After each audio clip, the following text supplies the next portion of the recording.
ناظرین اب ایک باب آتا ہے بعض از وفات کا وسیلہ لینا. بعض از وفات کا وسیلہ لینا اب ایک الگ یہ ٹاپک آتا ہے. ہماری پہلے جو 3 ایپیسوڈ گزری ہیں ان ایپیسوڈ کے اندر ہم نے بیان کیا ہے کہ وسیلہ کیا ہے اور وسیلے کے مختلف مراحل قرآن و حدیث کے حوالے سے ہم نے پیش کیے. بقیہ ویڈیو دیکھنے سے پہلے ویڈیو کو لائک کریں، چینل کو سبسکرائب کریں اور بیل آئیکن پر کلک کریں. شکریہ. ہم نے بتایا کہ بعض جگہوں پر بریلوی حضرات نے وسیلے کے عقیدے میں غلو کیا اور بعض لوگوں نے وسیلے کے عقیدے میں تنقید کی. دونوں طرح کے لوگ کتابوں کے طریقے سے جو ہے وہ ترک سے جو آج کے لوگ ہیں وہ وسیلہ نہیں لیتے.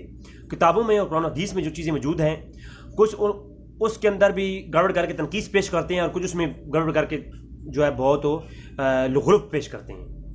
تو لیکن جو الزام ہوتا ہے کہ جناب اہل حدیث حضرات یا دیوبندی حضرات وسیلے کے منکر ہیں تو یہ بھی بہت جھوٹ ہے. کوئی منکر نہیں ہے وہ وسیلے کے.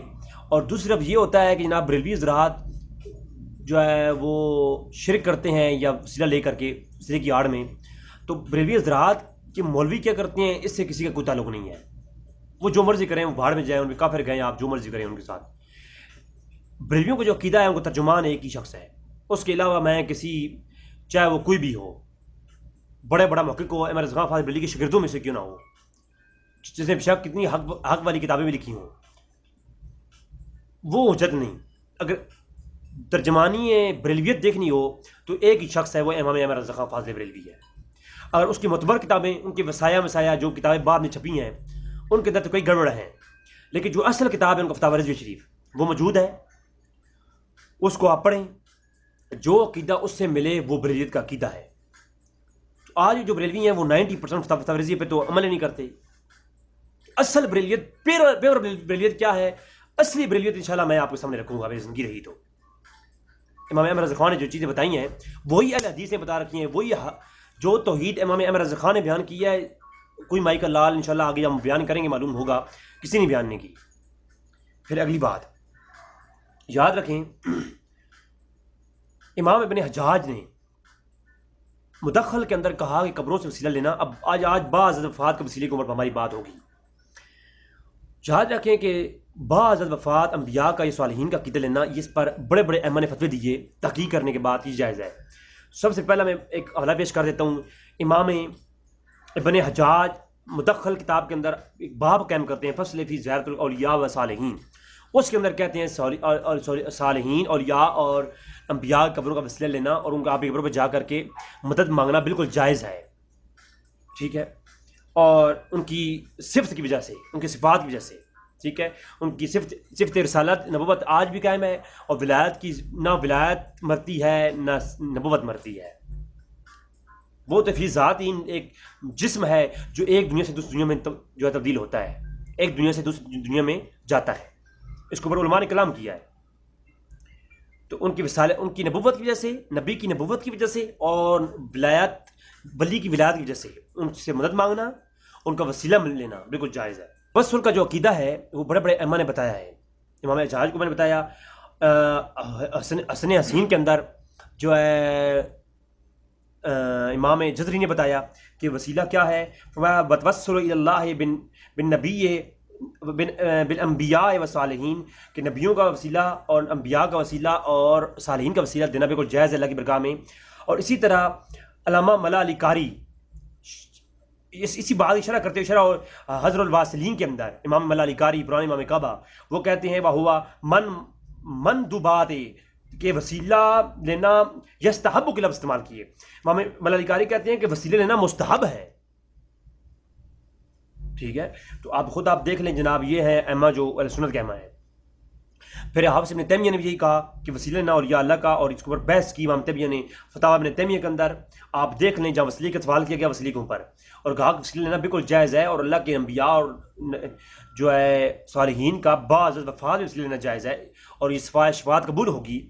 اور اس کے علاوہ امام شوکانی نے جو غیر مقلدین کے ہاں بڑے امام مانے جاتے ہیں، حافظ ابن تیمیہ بھی غیر مقلدین کے ہاں مانے جاتے ہیں. تو امام شوکانی نے جو ہے انہوں نے بھی یہی کہا تحفۃ الذاکرین کے اندر کہ وسیلہ لینا اللہ تعالیٰ کے ہاں اور یا اللہ کا اور انبیاء کا بالکل تمہاری جو ہے یہ جائز ہے. تو امام جزری کا حوالہ پیش کیا.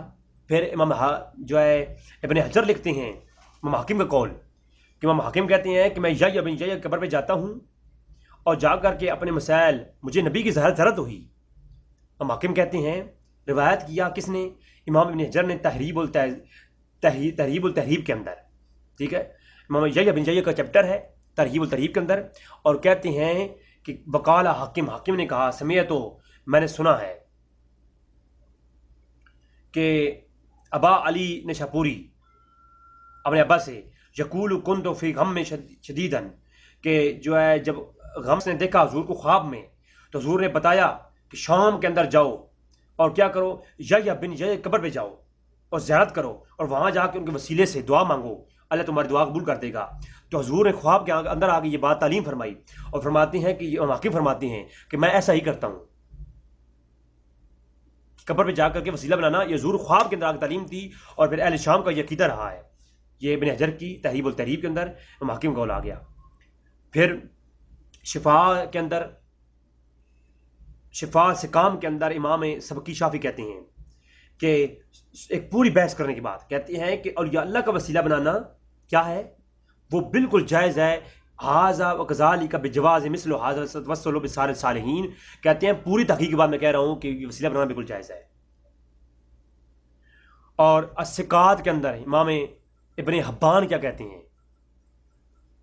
امام ابن حبان اپنا عقیدہ بیان کرتے ہوئے کہتے ہیں کہ میں کیا کرتا ہوں، جب مشکل وقت آتا ہے تو مشکل وقت میں جاتا ہوں کدھر، وزر تو قبر علی ابن موسیٰ رضا صلاۃ اللہ و علی جدہ و آلہ و علیہ، کہتے ہیں اللہ میں جاتا ہوں حضرت علی بن موسیٰ رضا کی قبر پر، ان پر صلاۃ السلام ہو اور ان کی والدین پر اور ان کی آل بیت پر. اور فرمایا کہ میں ان کی قبر پہ جاتا ہوں اور جا کر کے دعا کرتا ہوں، اور پھر کیا ہوتا ہے کہ الا استحب الی زلت الطالب الشدتی، کہ خدا کی قسم میں نے یہ آزمایا ہے کہ مستحب ہو جاتا ہے کہ میں کبھی ایسا نہیں ہوا کہ وہاں جا کے دعا کی ہو اور میری دعا قبول نہ ہوئی ہو. فرمایا میرے لوٹنے سے پہلے میری حاجتیں پوری جاتی ہیں، جو نبی کریم صلی اللہ علیہ وسلم کی محبت کی وجہ سے اور حضور کی آل کی وسیلے کی وجہ سے. تو موسیٰ رضا کی قبر سے مجھے فیض ملتا ہے اور میری مدد کی جاتی ہے اور میری حاجتیں پوری ہوتی ہیں. امام ابن حبان محدث کا یہ عقیدہ ہے. بھائی محدثین کے عقیدوں پہ یہ اہل سنت ہیں جناب، یہ اہل سنت ہے. ہاں جی. تو روح المانی کے اندر امام محمد بن محمد غزالی کا جو قول 505 جس نے وفات ہے وہ پیش کیا گیا کہ وہ کہتے ہیں کہ قبروں سے سلسلہ ناجائز ہے. تو ناظرین یہ ہے بیسک عقیدہ. اب چلتے ہیں ذرا حدیثوں کی طرف. مسند دارمی کے اندر روایت موجود، اور الوفا کے اندر امام ابن جوزی نے ایک باب قائم کیا فی استسقاء بقبرہ، باب الصحاب الثلاثون فی استسقاء قبرہ. حدیث کا نمبر ہے 1534. امام ابن جوزی وہ بھی اس روایت کو لاتے ہیں. اور امام دارمی کی جو روایت ہے اس کا نمبر ہے، امام دارمی نے ایک باب قائم کیا، باب الاکرم اللہ تعالی بنبیہ بعد موتہ. حدیث کا نمبر ہے 93. وہ بھی اس روایت کو لاتے ہیں کہ حضرت اما عائشہ کے پاس حضور کی وفات کے بعد لوگ اکٹھے ہوئے اور کہا کہ اے امی عائشہ قحط پڑ گیا ہے، لوگ بھوکے مر رہے ہیں، تو آپ دعا فرمائیں. آپ کی برگاہ میں لوگ حاضر ہوئے اور شکایت پیش کی. پہلی بات تو یہ ہے کہ کیا اتنے عقیدے صحابہ کے اور تابعین کے کچے تھے کہ جب ان کے سامنے صحابہ کرام سے ملاقاتیں موجود ہیں اور نماز استسقاء بھی موجود ہے، ان کو حضور کے حکم بھی موجود ہیں، تو اس کے باوجود جب لوگ ہلاک ہو رہے ہوں تو عقیدہ یہ ہونا چاہیے تھا کہ سب لوگ اکٹھے ہوتے، مسجد کے اندر نماز استسقاء پڑھی جاتی، نہ کہ آپ حضور کی زوجہ محترمہ اور امت کی ماں، مسلمانوں کی ماں، اور مسلمانوں کو ہمیشہ امت کی ماؤں ازواج مطہرات سے پیار رہا ہے اور اپنی ماؤں سے پیار رہا ہے، کیونکہ جو اپنی ماؤں کے ہوتے ہیں وہ اپنی ماؤں کا ادب احترام کرتے ہیں، اور جن کو کہ تھوڑا شک اور شبہ پایا جائے تو ظاہر سی بات ہے وہ ماؤں پر بھی بولنے میں تھوڑا سا بھی شرم و حیا نہیں کرتے. تو مومنوں کی ماں کہتی ہیں کہ تم کیا کرو، میرے پاس کیوں آ گئے ہو؟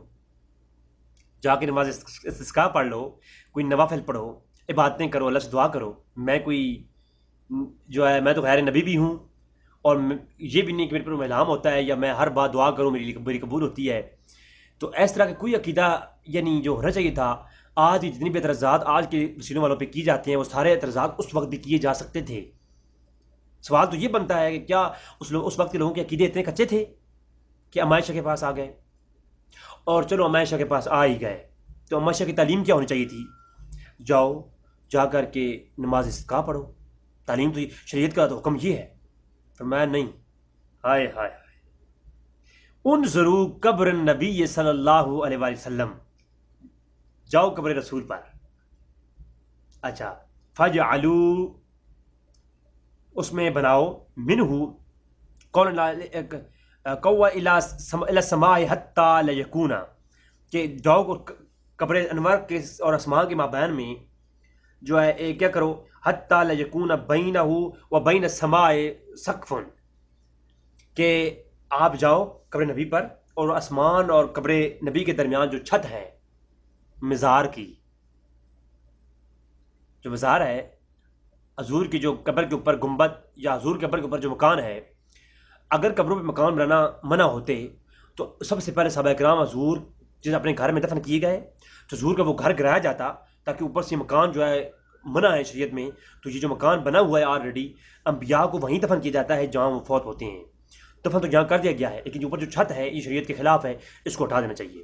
اب یہ گھر تو رہا نہیں، یہ حضور کا اب جو ہے وہ آرام گاہ ہو گئی ہے، لہٰذا قبر نبی کے اوپر یہ جو چھت ہے اس کو مٹا دینا چاہیے، کیونکہ شریعت کا اس کو خلاف حکم ہے کہ قبروں کے اوپر عمارات نہ بناؤ. حدیث موجود ہے، صحابہ کرام جانتے تھے، تو اس کو ہٹانا چاہیے تھا لیکن ہٹایا نہیں، کیونکہ صحابہ کرام جانتے تھے کہ اس حدیث کا مفہوم کچھ اور ہے. اس کا مفہوم یہ ہے کہ قبر کے اوپر کوئی تعمیرات نہیں کرنی، اس کے اوپر مزار بنانے میں کوئی حرج نہیں ہے. اور 1925 سے پہلے تمام صحابہ کرام کے مزار بھی تھے. زیادہ کلام اس پہ نہیں کرتا، مشکلات ہو جاتی ہیں نا آج کل، ویسے بھی ہاضمہ ٹھیک نہیں ہے. تو مشکلات میں پڑھنے کی کیا ضرورت ہے، جب ہمیں دلائل موجود ہیں تو پیار سے گفتگو ہو سکتی ہے نا جی. اچھا جی، تو امام دارمی لکھتے ہیں کہ جب وہ لوگ گئے ان جا کے آسمان اور قبر انور کے درمیان جو چھت تھی اس کے اندر سے کھڑکی نکالی، جو کھڑکی آج بھی موجود ہے. تو وہ کھڑکی جو ہی نکالی تو پھر کیا ہوا، ہائے ہائے ہائے، کہ ففعلوا قال فعلوا فمطرنا مطرن، ہائے ہائے ہائے، ایسی بارش ہوئی، مسلدھار بارش ہوئی، لگاتار بارش ہوئی. اور پھر صحابہ نے بعد میں معمولی بنا لیا، جب دیکھتے نا قید پڑ گیا ہے، قبر بارش کی ضرورت ہو جا کے کھولتے بارش آنا شروع ہو جاتی.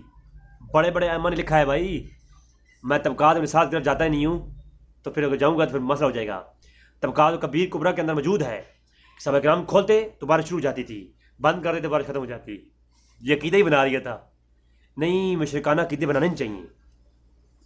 لیکن جو لوگ کہتے ہیں وہ ٹھیک کہتے ہیں. آج کے جو لوگ ہیں ان لوگوں نے عقیدوں کو بھی اتنا غلو کر دیا ہے نا کہ بالکل شرک کے بالکل. میں یہ نہیں کہتا وہ مشرک ہے، مشرک کسی کو بھی نہیں کہتا میں، اور کسی کو کہنا بھی نہیں چاہیے.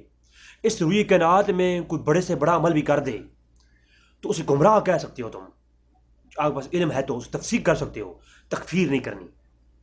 تکفیر ایک ہی صورت میں تم کرو اور وہ بھی علماء کریں گے جب کوئی گستاخی رسول کرے. اس کے علاوہ کسی مسئلے میں بھی تکفیر نہ کریں، یہ بات میری یاد رکھیں. کیونکہ تکفیر کا جو مسئلہ ہے وہ ہو سکتا ہے اس کا عقیدہ کیا ہے. اگر کوئی خود کو خدا بھی کہہ دے، جب تک اس کا عقیدہ نہیں جان سے لیتے کہ وہ اس کا عقیدہ کیا ہے تو اس کو تکفیر نہیں کر سکتے ہم. اس کی جو ظاہری اسے ایسے کسی عمل پہ بھی تکفیر نہیں کر سکتے. تو آج کے بریلوی جو بریلوی قوم، بریلوی علماء نہیں یا بریلوی کا عقیدہ نہیں، بریلوی کتابوں میں کیا ہے وہ یہی ہے کہ جو وسیلے کی اصل حقیقت ہے وہ یہی ہے. احمد رضا خان فاضل بریلوی رحمۃ اللہ تعالیٰ علیہ، رحمۃ اللہ تعالیٰ علیہ، آپ حق کے شخص اور ترجمان اہل سنت ہیں. آج کے مولویوں اور پیروں نے جو کام کر رکھا ہے نا، ان پیروں کے اوپر آپ فتویٰ کفر نہ لگائیں. ہاں فاسق کہہ سکتے ہیں آج کل کی جو ان کے ڈرامے رچا رکھے ہیں. تو پھر اسے عام الفتح کا جو ہے وہ کہا گیا، اور اس دور میں اس وقت میں اتنی بارش ہوئی. امام دارمی نے اس کو لکھا اور یہ دیگر کتب روایت کے اندر امام وفاق، امام مشکات کے اندر یہ موجود ہے، دارمی کے اندر موجود ہے، اور الوفاق کے اندر امام جوزی نے اس کو لکھا ہے، ٹھیک ہے۔ اور اس کے لکھنے کے بعد اچھا اس کی تخریج کرنے والے شخص وہ بھی غیر مقلدین ہیں، کہتے ہیں رجال و سکاتن، اس کے رجال سکہ ہیں، وہ موقوف علی عائشہ، اور یہ موقوف ہے کس پر؟ حضرت عائشہ پر، یہ روایت موقوفہ ہے اور یہ عائشہ سے موقوفہ روایت ہے اور رجال سکہ ہے یہ۔ تو ایک صحابیہ کی یہ جو موقوفہ روایت ہے بالکل قابل جو ہے نا، اس کے مقابلے میں یہ اس کی بعید میں کوئی روایت نہیں ہے، تو لہٰذا یہ اجت ہے ماننی، اس میں کوئی اعتراض نہیں۔ وہ موقوفہ روایت جس کے مقابلے میں ایک مرفوع روایت ہو جو اس کی رد کرتی ہو، تو پھر تو بات ٹھیک ہے، کوئی مرفوع روایت لے آئیں تو پھر بات ٹھیک ہے۔ تو اگر مرفوع روایت نہیں ہے تو جناب اس کے رجال سکہ ہیں، محقق نے کہہ دیا ہے، ٹھیک ہے۔ تو جناب یہ بات بھی سامنے ظاہر ہو گئی کہ اما عائشہ کی یہ جو روایت ہے اس میں رجال سکہ ہیں اور اس کے اوپر کوئی جو ہے وہ گفتگو نہیں کی جا سکتی، ٹھیک ہے۔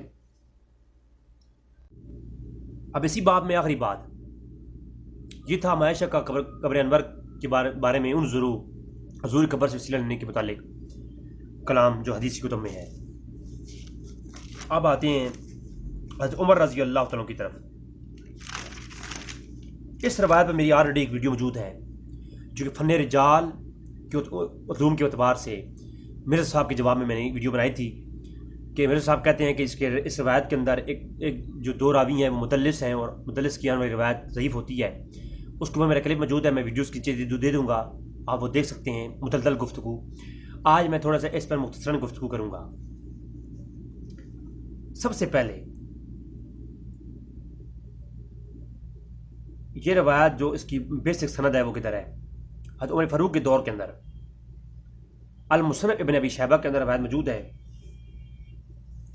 32,537 نمبر روایت، 32,537 نمبر مصنف ابن ابی شیبہ، امام ابن ابی شیبہ امام بخاری کے استاذ ہیں، وہ اس روایت کو لاتے ہیں کہ حدثنا ابو معاویہ عن عمش عن ابی صالح سیمان عن مالک دار وقال، آگے وہ روایت ہے کہ حضرت عمر کے دور میں ایک شخص صحاب ناس ایک شخص گیا قحط پڑ گیا، تو حضرت عمر کے دور میں فجاء الرجل الی قبر نبی قبر پر گیا اور فقال یا رسول اللہ استسقِ لامتک فانہم قد ہلکوا، کہ یا رسول اللہ، ایک شخص گیا قبر انور پر اور جا کر اپنا ماتھا ٹیک دیا اور رونے لگا اور کہنے لگا یا رسول اللہ آپ کی امت ہلاک ہو رہی ہے، مال برباد ہو گئے ہیں، قحط پڑ گیا ہے، تو یا رسول اللہ اللہ سے دعا فرمائے کہ اللہ بارش دے۔ پہلی بات تو یہ ہے کہ اس کی روایت یہ صحیح ہے، میں ائمہ کے بھی قول پیش کروں گا ابھی، اور میں نے اس روایت کے اوپر کلام آلریڈی کر رکھا ہے، کسی میں علمی دمخم ہے، گالی دے سکتے ہیں، مشرک کہہ سکتے ہیں، کچھ لوگوں نے بریلیت سے خارج کر دیا وہ کر سکتے ہیں، کچھ مجھے رافضی کہتے ہیں وہ کہہ سکتے ہیں، کچھ مجھے خارجی کہتے ہیں وہ کہہ سکتے ہیں، کوئی ٹینشن نہیں، علمی طور پر دم خم ہے تو اس کا رد کر کے دکھائیں۔ کوئی اس طریقے کائنات میں ایسے شخص ہو جو علم الرجال کے ذریعے یا کسی ایک ترک سے بھی اس روایت کو مجھے مردود کر کے دکھائے، میں خدا کی قسم اس کے ہاتھ پہ بیعت کروں گا۔ یہ روایت اپنے رجال کے اعتبار سے بھی ہر اعتبار سے متن کے لحاظ سے بھی صحیح ہے، اس کے اوپر آج کلام میں کروں گا۔ تو اس شخص نے جا کر کے یہ کہا کہ اے اللہ کے رسول، ہائے ہائے، ایسا کلام کیا جیسے زندہ کرتے ہیں، پہلے کہا یا رسول اللہ، اے اللہ کے رسول، قبر پر گیا ہے، اگر ان کا عقیدہ یہ ہوتا کہ نبی مار کی مٹی میں مل گئے ہیں تو خدا کی قسم قبر والے سے اس طرح کلام کرنا جائز نہیں بنتا کسی صحابی کے لیے۔ اور یہ شخص کون تھا؟ رجل مجہول ہے، یہاں پر آگے دکھاؤں گا، سما کی تصریح بھی دکھاؤں گا اور اسی روایت کی مکمل سند بھی دکھاؤں گا انشاءاللہ، اور اس کے اوپر آج نئی بات کرنے والا ہوں جو نہ کسی بریلی نے کی ہوگی نہ کسی دیوبندی بھابی نے کی ہوگی۔ اصلی بریلیوں کا عقیدہ، اصلی دیوبندیوں کا عقیدہ، میں اصلی دیوبندی ہوں، میں اصلی بریلوی ہوں اور میں اصلی جو ہے اہل حدیث ہوں۔ انشاءاللہ اصلی بات آپ کو یہاں سے ملے گی، کیونکہ میں مولوی نہیں ہوں۔ اے ملا نہیں کہیں کار دے، شیوے نہ جانن یار دے، اقبال بھی مولویوں کے خلاف تھا اور میں بھی اقبال کا ماننے والا ہوں. اچھا تو وہ رجل گیا، اس جا کے یہ کام کیا. وہ کون تھا رجل؟ میں آپ کو دکھاؤں گا کہ وہ رجل کون تھا آگے چل کے. تو وہ رجل جا کے صحابی رسول تھا، کہتا ہے یا رسول اللہ استسقلہ. اب استسقلہ لامت کا یہ خطاب کا صیغہ ہے. ایک خطاب تو یا رسول اللہ کا کیا، پھر دوسرا استسقلہ لامت کا دوسرا خطاب. دو خطابوں کے ساتھ کلام کیا، جیسے زندوں کو کلام کرتے ہیں، بالکل زندوں جیسا کلام. اور کوئی شرک جناب نہیں لگایا. عمر فاروق نے کوئی فتویٰ نہیں لگایا شرک کا. اور جب اس نے دعا کی، انہوں نے کہا تو اللہ کے رسول نے دعا کی، اور پھر اسی بندے کے خواب میں یا کسی اور کے خواب میں حضور آئے. حضور نے فرمایا جا کے عمر کو کہو کہ جا کر کے کہ پریشان نہ ہو، اپنے جو ہے وہ نرمی کرے اور آرام سے فیصلے کرے، تم سراب کر دیے جاؤ گے.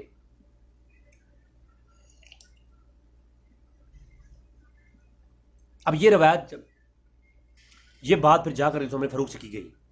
پھر یہ شخص گیا عمر فاروق کے پاس اور کہا کہ آئے عمر، میں حضور قبر میں گیا تھا، میں نے یہ عمل کیا. جا کے منہ رگڑا اور میں نے حضور کو خطاب کرے کہا یا رسول اللہ آپ دعا فرمائیں. جب یہ میں نے عمل کیا تو پھر حضور خواب میں آئے اور انہوں نے مجھے کہا ہے کہ عمر کو فرماؤ کہ آرام سے جو ہے ٹھنڈے مزاج کے ساتھ اپنے فیصلے کرے، تم سراب کر دیے جاؤ گے. حضرت عمر فاروق نے یہ نہیں کہا کہ تم مشرک ہو گئے ہو، قبر رسول پہ جا کے میں بھی کر سکتا تھا دعا، تم کیوں کیا کر رہے ہو؟ کتنا بڑا شرک اختیار کر رہے ہو تم. حضرت عمر فاروق کی جلالت آپ کو پتہ ہے نا، کہ جلیل قدر صحابی تھے، چھوٹی سی چیز غلطی برداشت نہیں کرتے تھے.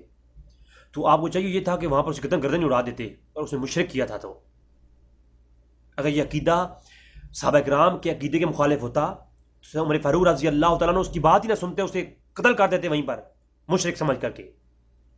بلکہ عمر فاروق نے اس کی بات سنی اور رونے لگ گئے. میں کہتا ہوں، تم کہتے ہو یہ اس روایت میں جو ہے راوی مجہول ہے، جو رجل ہے وہ مجہول ہے. تو رجل مجہول ہے، میں کہتا ہوں رجل مجہول بھی ہو تب بھی عمر فاروق نے اس کو قبول کر لیا ہے نا. حضرت عمر فاروق نے اس کی باتیں سنی اور آنکھوں سے آنسو آئے. تو عمر فاروق کا اس کی باتیں سن کر کے متاثر ہونا اس بات کی دلیل ہے کہ وہ رجل کوئی بھی تھا، وہ عمر فاروق کے لیے سکہ تھا، عمر فاروق کے لیے وہ معتبر تھا. اگر وہ جھوٹا کوئی شخص ہوتا تو عمر فاروق اس کی بات سے متاثر ہی نہ ہوتے. حضرت عمر فاروق کا متاثر ہونا، وہ راوی مجہول اس شخص کو عمر فاروق نے قبول کر لیا ہے نا، یہ بندہ فقیر اس کو قبول کرتا ہے. وہ مجہول بھی ہو تب بھی، وہ جو کوئی بھی تھا، عمر فاروق نے قبول کر لیا تو میں نے قبول کر لیا. ہمارا اس رجل سے واسطہ ہی نہیں ہے، ہمارا واسطہ ہے عمر فاروق سے. جی. اور اسی کی تشریح کرتے ہوئے فتح باری شرح بخاری کے اندر امام جائزر کہتے ہیں کہ وہ رجل کون تھا. ہائے ہائے، اب ذرا سننا، وہ حدیث صحیح ہے، اس کے اوپر میں نے کلام اپنی شرح کے ساتھ ایک ویڈیو الگ بنا دی ہے. اب میں صرف ائمہ کو پڑھوں گا. وہ روی ابن ابی شیبہ، حافظ ابن حجر کہتے ہیں کہ ابن شیبہ نے روایت کیا بے اسناد صحیح، کہ روایت صحیح کے ساتھ، یہ روایت صحیح ہے سند صحیح کے ساتھ. میں نے روایت ابی سال سیمان ان مالک دار، حضرت عمر کے غلام مالک دار سے ابن سال سیمان نے روایت کیا. وکان خازن عمر، جو کہ عمر کا غلام تھا. وقالا و اصحاب الناس سے کہتے، صحابہ کے زمانے میں اس نے کہا کہ اصحاب الناس کے زمانے میں کہات پڑا فی زمین فی زمن عمر ہے، عمر کے زمانے میں. فجاء رجل، ایک شخص گیا حضور قبر پر، الی قبر نبی، فقال یا رسول اللہ استسقِ لامتک فانہم قد ہلکوا. اس نے یہ دعا کی تو پھر فرجل فی منام، پھر وہ شخص جو ہے سو گیا تو اس نے دیکھا کہ حضور نے کہا کہ تم سراب کر دی جاؤ گے. اب وہ کہتے ہیں وہ رجل تھا کون؟ ابن حجر کے کہتے ہیں وقد روی سیف فی فتوح، حضرت سیف نے فتوح کے اندر اس کو روایت کیا. ان داری ان الذی رأى المنام مذکور، جس شخص نے خواب کے اندر دیکھا تھا، جو شخص سو رہا تھا اور خواب کے اندر دیکھا تھا کہ حضور نے فرمایا کہ عمر کو کہو کہ جا کر کے کہ وہ آرام سے فیصلے کریں، جو ہے وہ سراب کر دی جائیں گے. وہ ہوا بلال بن حارث المزنی، وہ بلال بن حارث تھے، اور العہد الصحابہ، وہ صحابہ کے عہد سے ہیں، عہد صحابہ سے تھے، اور آگے ایک طویل کلام کیا. تو جناب آخر میں کہتے ہیں اے زن متفق علیہ، تمام یہاں یہ اتفاق والی بات ہے. ابن حجر کہتے ہیں یہ سند صحیح کے ساتھ روایت ہے. نمبر 1 ابن حجر کے کلام سے.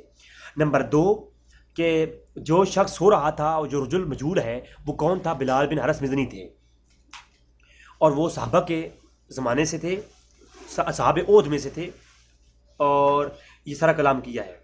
اب جناب یہ ابن حجر الجواہر المنظم، علامہ ابن حجر ہیثمی، وہ کہتے ہیں یہ حدیث صحیح ہے، اور اس کے مکمل ترک بیان کیے امام ابن حجر نے ہیثمی نے، کہ حضرت امیر المومنین کے زمانے میں جو حضرت بلال بن حارث وہ شخص تھا، اس نے جو ہے یہ حدیث بیان کی، اور اس نے جو ہے خواب کے اندر یہ سارا دیکھا تھا. وہ سارا واقعہ جو ہے امام ابن حجر ہیثمی جواہر المنظم کے اندر لکھتے ہیں.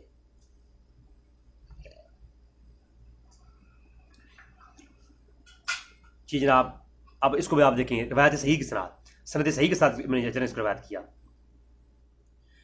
ایک مشہور تابعی ہیں، کس کے بارے میں کہتے ہیں؟ حضرت مالک دار کے بارے میں. اور علامہ ابن سعد لکھتے ہیں، امام حضرت مالک دار کے بارے میں لکھتے ہیں، کہتے ہیں کہ مشہور تابعی ہیں، حضرت عمر کے خادم ہیں اور فضیل خزانہ تھے. اور فرمایا کہ وہ حضرت عمر رضی اللہ عنہ کے آزاد کردہ غلام تھے، اور ابو بکر رضی اللہ تعالیٰ اور عمر فاروق رضی اللہ عنہ سے کئی روایات بھی کرتے ہیں. اور ان سے ابو صالح سیمان مرفوعاً روایت کرتے ہیں، کانا مرفوعاً. تو ابو صالح سیمان بھی حجت ہوئی ہے، اور مالک دار بھی حجت ہوئی ہے. یہ کون؟ طبقات کبریٰ امام ابن سعد، بات ہی ختم کر دی امام ابن سعد نے. طبقات ابن سعد کبیر کے اندر، طبقات کبیر امام ابن سعد الزہری. اور امام ابن کثیر مالک دار روایت کو لکھ کے کہتے ہیں یہ سند جید کے ساتھ ہے، ٹھیک ہے. اور مسند فاروق کے اندر